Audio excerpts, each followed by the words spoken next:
നമസ്കാരം പ്രിയമുള്ളവരെ. രാഹുൽ മാങ്കൂട്ടത്തിൻ്റെ മൂന്നാമത്തെ ബലാത്സംഗ പരാതിയിൽ അയാൾക്ക് പത്തനംതിട്ട കോടതി ഇന്ന് ജാമ്യം നൽകി. ജയിൽ മോചിതനാകാനുള്ള നടപടികളെല്ലാം തന്നെ പൂർത്തീകരിച്ചു വരുന്നു എന്നാണ് മനസ്സിലാക്കുന്നത്. വൈകുന്നേരത്തോടുകൂടി അയാൾക്ക് വീട്ടിലെത്തിച്ചേരാൻ സാധിക്കും. വേണമെങ്കിൽ നാളെ നിയമസഭയിൽ പങ്കെടുക്കുകയും ചെയ്യാം. നിയമസഭയിൽ പങ്കെടുക്കുന്നതിനോ ചർച്ചകളിൽ പങ്കെടുക്കുന്നതിനോ ഒന്നും തന്നെ രാഹുൽ മാങ്കൂട്ടത്തിന് യാതൊരുവിധ നിയമ തടസ്സങ്ങളുമില്ല. രാഹുൽ മാങ്കൂട്ടത്തിൻ്റെ അറസ്റ്റ് നിയമവിരുദ്ധമായിരുന്നു എന്നാണ് സെഷൻസ് കോടതിയുടെ കണ്ടെത്തൽ. അതുമായി ബന്ധപ്പെട്ടുള്ള പൂർണ്ണമായ വിവരങ്ങൾ ജഡ്ജ്മെൻറ്റിൽ കോടതി കാണിച്ചിട്ടുമുണ്ട്. ഒരു കാരണവശാലും വിദേശത്ത് ജോലി ചെയ്യും വിദേശത്ത് തന്നെ ഇരിക്കുന്ന ഒരു സ്ത്രീയെ ഇയാൾ എങ്ങനെ അപായപ്പെടുത്തും, ജീവൻ അപായപ്പെടുത്തുമെന്ന ചോദ്യവും, അയാളുടെ ഈ സ്ത്രീയുടെ വീഡിയോ ഉണ്ടെങ്കിൽ അത് SITയുടെ കയ്യിൽ തന്നെ ഉണ്ടല്ലോ ആ മൊബൈൽ എന്ന രീതിയിലൊക്കെയാണ് ജഡ്ജ്മെൻറ്റിലൂടെ കോടതി ഈ പറഞ്ഞ SITയെ ബോധപൂർവം ബോധിപ്പിച്ചിരിക്കുന്നത്. അറസ്റ്റ് നിയമവിരുദ്ധമാണ്. അറസ്റ്റ് ചെയ്ത രീതി, പരാതി സ്വീകരിച്ച രീതി, പരാതി എന്നുവേണ്ട സർവത്ര നിഗൂഢതകളുള്ള രാഷ്ട്രീയ ലക്ഷ്യത്തോടുള്ള കേസാണ് ഇതെന്ന് പരോക്ഷമായി കോടതി പറഞ്ഞു വച്ചിരിക്കുന്നു ഈ മൂന്നാമത്തെ കേസിൽ. രണ്ടാമത്തെ കേസിൽ എന്ന് പറയുന്ന ആൾ ജീവിച്ചിരിപ്പുണ്ടോ എന്ന് പോലും തന്നെ സംശയമുണ്ട്. അതും രാഷ്ട്രീയ പ്രേരിതമാണ് എന്നുള്ള രാഹുലിൻ്റെ വക്കീലിൻ്റെ വാദത്തെ കോടതി അംഗീകരിച്ചിരിക്കുന്നു. ഇനി ഒന്നാമത്തെ കേസിലേക്ക് വന്നാൽ ഹൈക്കോടതി ബെയിൽ ആപ്ലിക്കേഷൻ 14-427/2025 ഇന്നതിൻ്റെ വാദം കേട്ടു.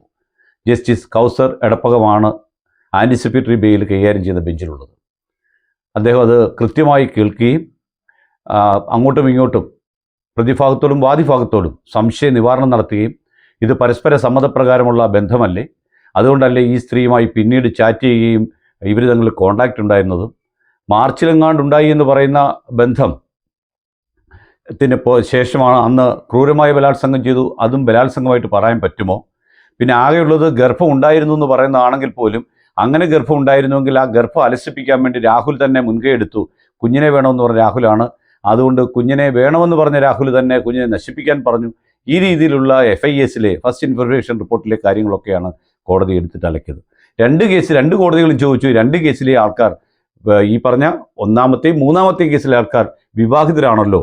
വിവാഹിതരായിരുന്നവർ മറ്റൊരാളുമായി ശാരീരിക ബന്ധം പുലർത്തുന്നത് എങ്ങനെ ബലാത്സംഗമാകും? ഒന്നിലധികം തവണ ഒരാളിനെ എങ്ങനെ ബലാത്സംഗം ചെയ്യാൻ പറ്റുമെന്നൊക്കെ കോടതി പരോക്ഷമായിട്ട് ചോദിച്ചിട്ടും SITക്ക് വേണ്ടി ഹാജരായ സർക്കാർ അഭിഭാഷകരുടെ കർണപുടങ്ങളിൽ ഒഴിച്ചു വച്ചിരിക്കുമായിരുന്നു തോന്നുന്നു പല പ്രാവശ്യവും. എന്തായാലും മൂന്നാമത്തെ കേസിൽ ജാമ്യം കിട്ടി. ഒന്നാമത്തെ കേസിലെ ആൻറ്റിസിപ്പേറ്ററി ബെയിലിനകത്ത് ജഡ്ജ്മെൻറ്റ് പറയാൻ വേണ്ടി കോടതി ഫയൽ മാറ്റിയിരിക്കുകയാണ്. പക്ഷേ കോടതിയുടെ സൈറ്റിൽ റിസർവ് ഫോർ ഓർഡർ എന്ന് മാത്രമേ പറഞ്ഞിട്ടുള്ളൂ.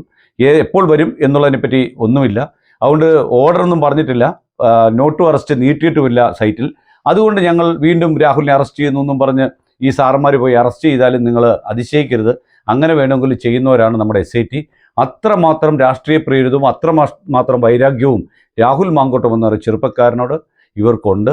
കോൺഗ്രസിലെ ചില നേതാക്കന്മാർ അതിന് സപ്പോർട്ടാണെന്നും സർക്കാരിന് മുഖ്യമന്ത്രിക്കും അറിയാം. അങ്ങനെ ഒരു അറസ്റ്റ് ഉണ്ടായാൽ പോലും ഈ വരുന്ന അർദ്ധരാത്രി ഉണ്ടായാൽ പോലും അതിശയിക്കരുത്. ഇനി അമ്മയുടെ മുമ്പിൽ നിന്ന് അറസ്റ്റ് ചെയ്തേക്കാമെന്ന് വിചാരിച്ച് ആ പണി കൂടി ചെയ്യാൻ ഇവർ മടിക്കില്ല എന്നുള്ളതാണ് നമുക്ക് ഈ കേസുകളുടെ കാര്യങ്ങളുമായി പഠിച്ച് മുൻപോട്ട് പോകുമ്പോൾ മനസ്സിലാക്കാൻ സാധിക്കുന്നത്. ഇവിടെ മറക്കാൻ പറ്റാത്ത കുറേ വ്യക്തികളുണ്ട്. താര ടോജോ അലക്സ്, റിനിയാൻ ജോർജ്, അങ്ങനെ കുറേ അവന്തിക, അങ്ങനെ കുറേ കഥാപാത്രങ്ങളുണ്ട്. ആ കഥാപാത്രങ്ങൾക്കൊപ്പം ലക്ഷ്മി പത്മ എന്ന പത്രപ്രവർത്തകയും നമ്മൾ ഈ കേസിൻ്റെ കാര്യത്തിൽ ഓർത്തേ പറ്റൂ. ഈ കേസിൻ്റെ ശരിയായ വശങ്ങൾ വിശകലനം ചെയ്തുകൊണ്ട് നമുക്ക് വീണ്ടും അടുത്ത വീഡിയോയിൽ കാണാം.